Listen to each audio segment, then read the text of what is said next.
Child ఆర్టిస్ట్గా మనకు పరిచయమైన తేజ సజ్జా హిట్స్ అండ్ ఫ్లాప్స్ అయితే చూద్దాము. ఫస్ట్ మూవీ తను అడవిరాముల్లో చేశాడు, చిన్న స్మాల్ క్యారెక్టర్.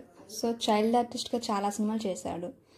ఇలా సెకండ్ చేసిన మూవీ ఆంధ్రుడు, గంగోత్రి చేశాడు, అండ్ బాలు, యువరాజు, రాజకుమారుడు. చైల్డ్ ఆర్టిస్ట్గా చేయడం వల్ల చాలా సినిమాలు తను హిట్ అనిగే అనుకుందాం. తన ఏజ్ వచ్చేసరికి తన ఏజ్లో చేసిన సినిమాలు అయితే చాలా ఉన్నాయి. అందులో మొదటి మూవీ చిన్నప్పటి నుంచి సినిమాలు చేయడం వల్ల పెద్దయ్యాక తీసిన సినిమాలు హిట్ అయినా అవ్వకపోయినా తన గుర్తింపై సాధించుకున్నాడు. అలా చేసిన మూవీలో బాస్ కూడా ఉంది. నెక్స్ట్ చేసిన మూవీ ఇష్క్ మూవీలో తన క్యారెక్టర్ ఎంత ఇంప్రూవ్ అయింది, ఎంత బాగుంది అనేది మనం చూసాం. నెక్స్ట్ వచ్చిన మూవీ జాంబిరెడ్డి. ఈ మూవీ కూడా 2021 రిలీజ్ అయింది. అనుకున్నంత విజయం రాకపోయినా హిట్ అయితే అయింది.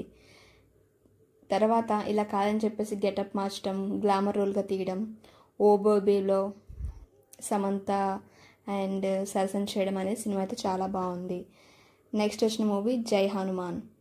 ఈ సినిమాతో బిగ్గెస్ట్ హిట్ అందుకున్నాడు. నెక్స్ట్ జై హనుమాన్తో మన ముందుకు వస్తున్నాడు.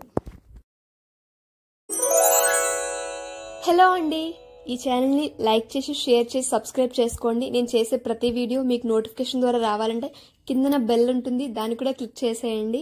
Thanks for watching.